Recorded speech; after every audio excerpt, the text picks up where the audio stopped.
G'day Internet, welcome back to another video.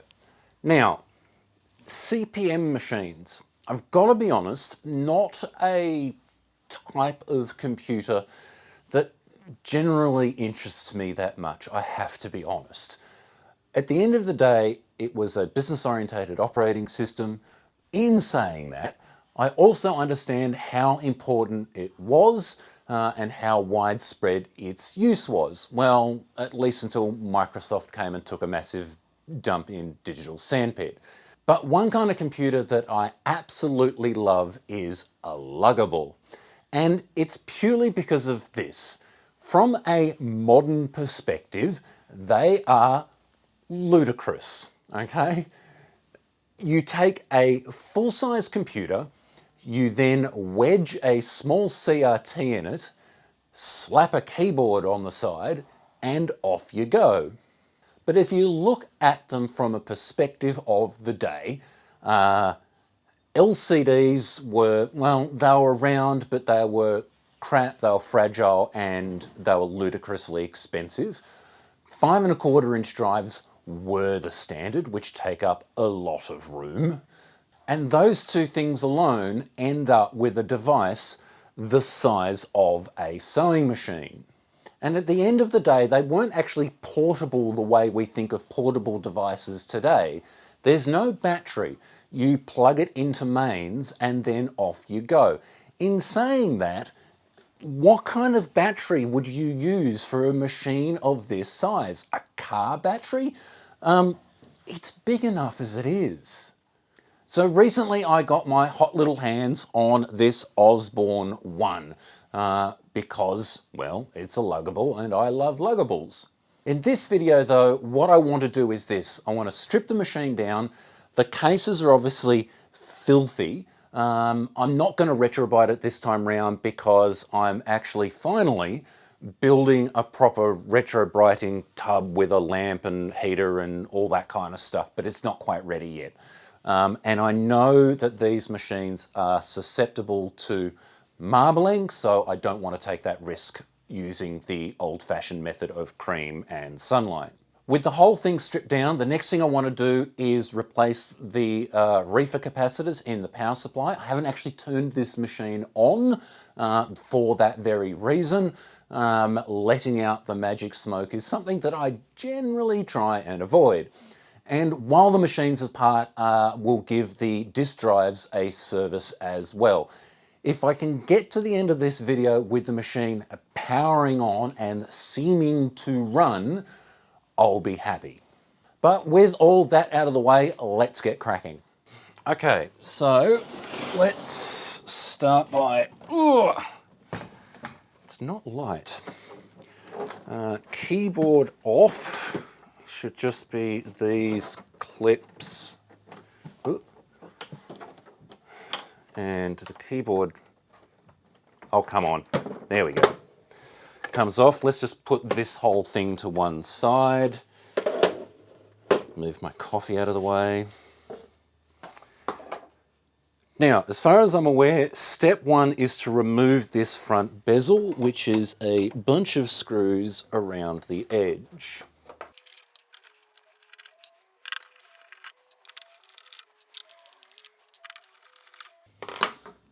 Really should find something to put all the screws in. Something to put all the screws in.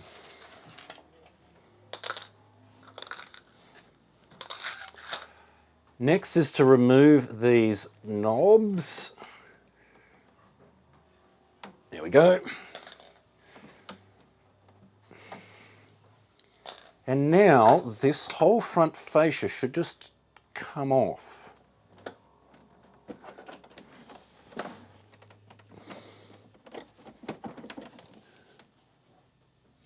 This whole front fascia should just, there we go, right.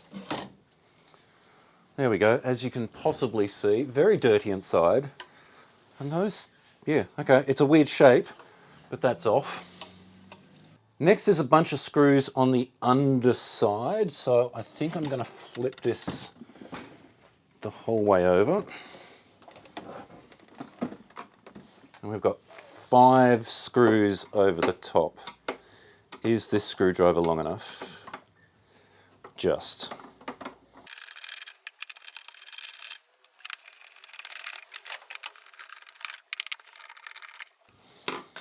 Right, I retrieved 2 of those 5 screws, so hopefully the whole thing does come apart. I think I want to flip it back over carefully without the whole thing coming apart. Well, that was at least one of the screws. Oh, hang on. Does this need to come off? There's a panel at the back here. I don't like. I'm so afraid of breaking plastic. I'm going to leave that there. Okay, that came off and took the handle piece with it. Oh, that's gross. We've got the cover for the power. I think I'm going to flip it back on its roof.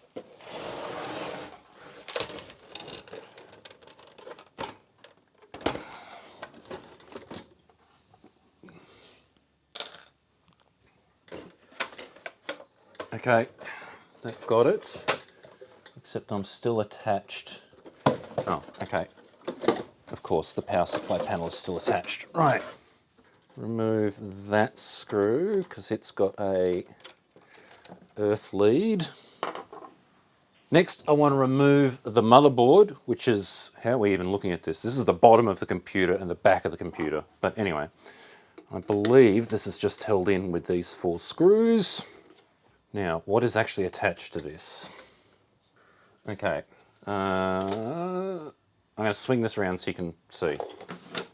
We've got that cable that goes to somewhere, keyboard maybe, that which seems to be the main power, and this guy which is floppy drives. There's an Osborne 1 motherboard if you're interested. I believe that's the floppy drive controller.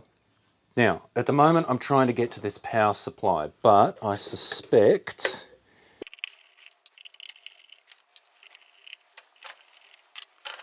oh, there's the other end of that earth lead again. Come on. We've got power still kind of connected and the cable that goes to the motherboard. It's attached to this. What is that? I legitimately don't know what that component is. And we have one reasonably naked Osborne 1. So what I'm going to do now is I'm going to take all the plastic pieces into the bathtub and give them a good scrub and then put them out to dry. And while they're out in the sun drying, we can start looking at other stuff. But I did notice on the keyboard, back of the keyboard cover, it says booted OK. So hopefully that's a good sign. Right, let's take a look at this power supply. We have 3 reefers that need replacing. We've got a 0.1, a 0.01, and another 0.01 near the fuse. So let's get them out and we'll start with some fresh solder. Assuming I don't forget and do the same thing I did on the C16 and desolder something that didn't need desoldering.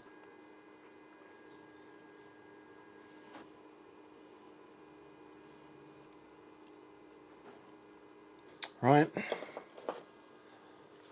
and time for the desoldering gun.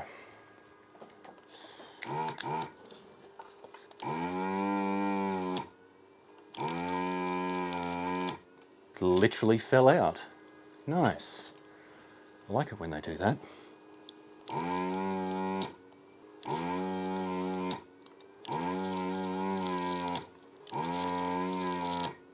Nice, and can we go 3 for 3? Yes. 3 pre-boom reefers. Now to put in some new ones. So a bit like that Apple II power supply did, there's holes for modern small, well, smaller. Makes life a little easier. Okay, there's our 0.1.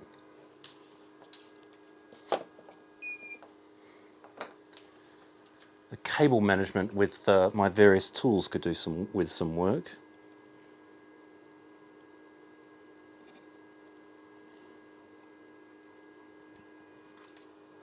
Okay, 3 reefer caps replaced.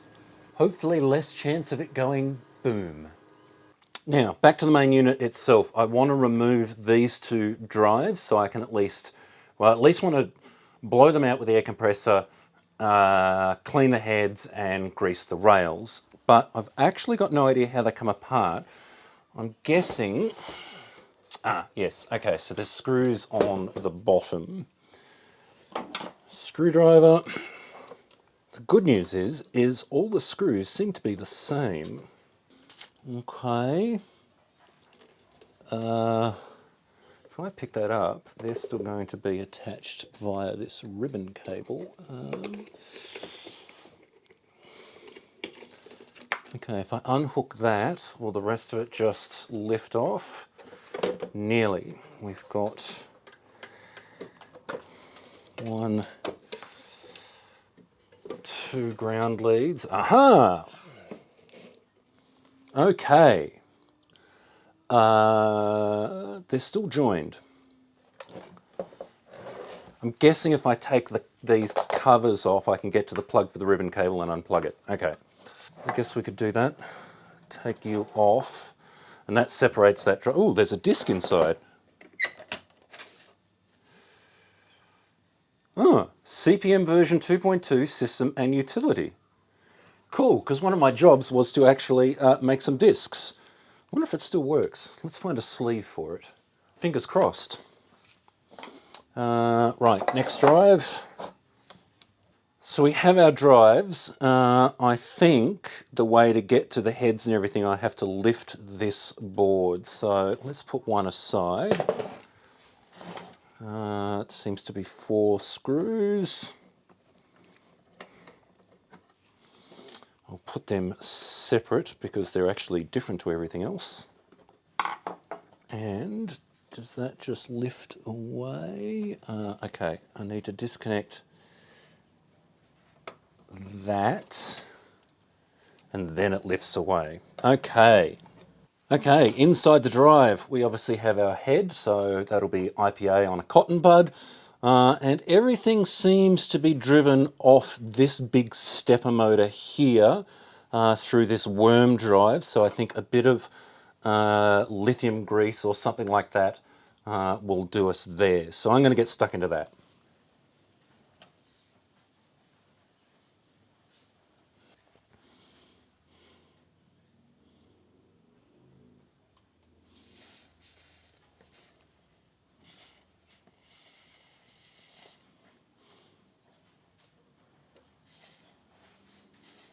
And there we go, 2 service drives.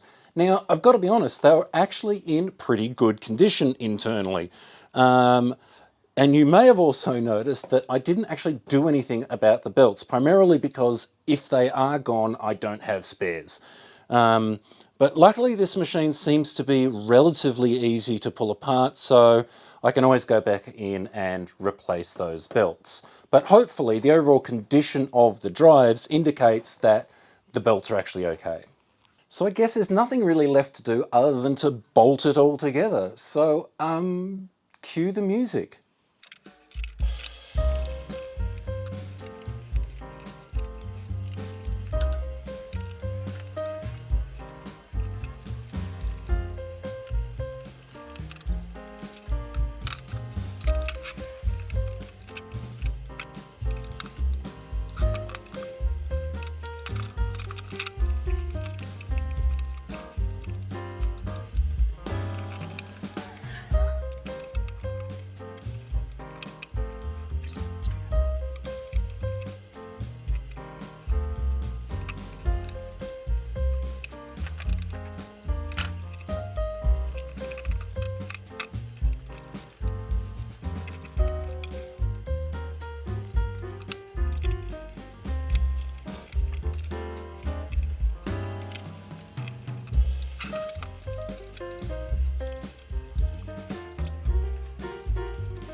Right. I've literally just finished. This is the first time I'm powering it up. There is literally no YouTube trickery or anything going on here. So, fingers crossed.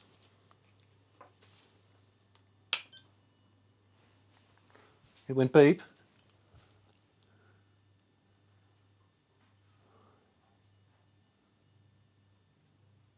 Aha! Osborne 1. Insert disk in drive A and press enter. You probably can't really read that because the lights are too much. And I think that, hang on a sec, can we adjust? Yeah. That's better. You probably still can't read it. Hang on, let me turn the studio lights off. All right, it's all flickery. Give me a second. Aha! Right. Well, I don't have a keyboard attached. Okay, hang on. Okay, I haven't actually cleaned the keyboard yet, but drive A is drive A on the left. No, drive A is on the right. Fine. Boot error. Do I reset? What does that do? Okay.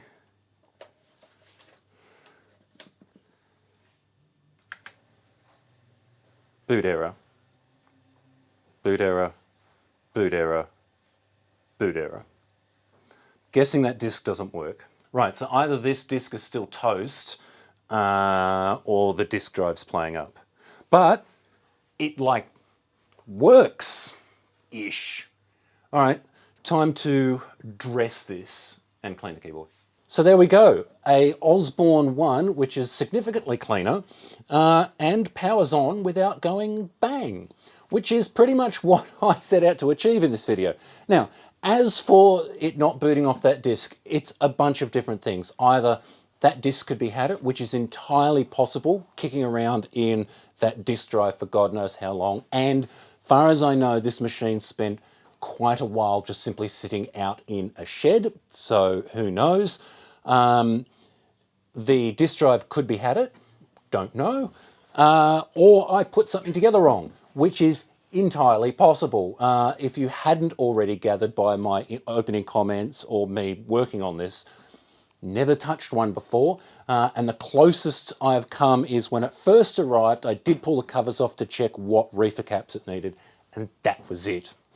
Okay, future Jason, just jumping in for a moment here. So the answer to why it didn't boot is essentially D, all of the above.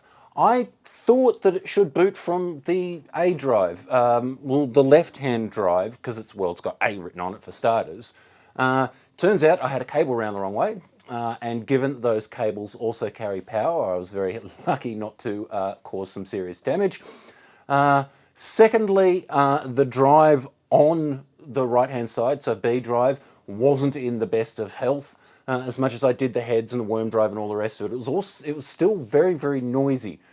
So what I did is I basically pulled it to pieces, gave all the bearings a good soak in oil, and after a bit of use, it's all kind of loosened up, and it's actually reasonably happy now. So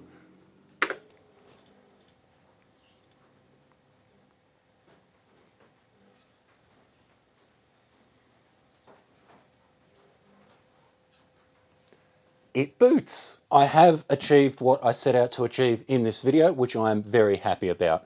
It boots, it runs, the CRT seems to be in pretty good condition. There are a few oddities. I thought these machines had like a tinted anti-glare screen over the CRT, which is kind of like double-side taped on.